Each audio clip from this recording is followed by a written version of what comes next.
AP CM Jagan మరోసారి తన మంచి మనసును చాటుకున్నారు. అనారోగ్యానికి గురై ప్రాణాపాయ స్థితిలో ఉన్న ఓ చిన్నారికి భారీ సాయం అందించారు. మాట ఇచ్చినట్టుగా చిన్నారి ఆరోగ్యాన్ని కాపాడారు. పశ్చిమ గోదావరి జిల్లా ఆచంట మండలం అయోధ్యలంక గ్రామానికి చెందిన రాంబాబు, నాగలక్ష్మి దంపతులకు ఓ కుమారుడు, కుమార్తె ఉన్నారు.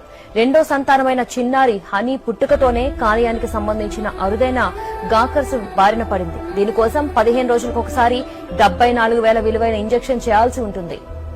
నిరుపేదలైన హనీ తల్లిదండ్రులు తమ బిడ్డను కాపాడుకునేందుకు చెయ్యని ప్రయత్నం లేదు. అంత డబ్బు పెట్టే స్తోమత లేక ఏం చెయ్యాలో పాలుపోని సమయంలో సీఎం జగన్ కు అర్జీ పెట్టుకున్నారు. గత జులైలో కోనసీమ వరద ప్రభావిత ప్రాంతాల సందర్శనకు వచ్చి తిరిగి వెళుతున్న సమయంలో తమ పాపను కాపాడాలంటూ చేతపట్టుకున్న ఓ ప్లకార్డును చూసి ఆగిపోయారు. అక్కడికక్కడే దిగి వారి కష్టం గురించి తెలుసుకున్నారు. పాప అనారోగ్యం గురించి తెలుసుకుని చలించిపోయారు. అక్కడే మాట ఇచ్చారు. ఎంత ఖర్చైనా వైద్యం చేయిస్తాను అని హామీ ఇచ్చారు.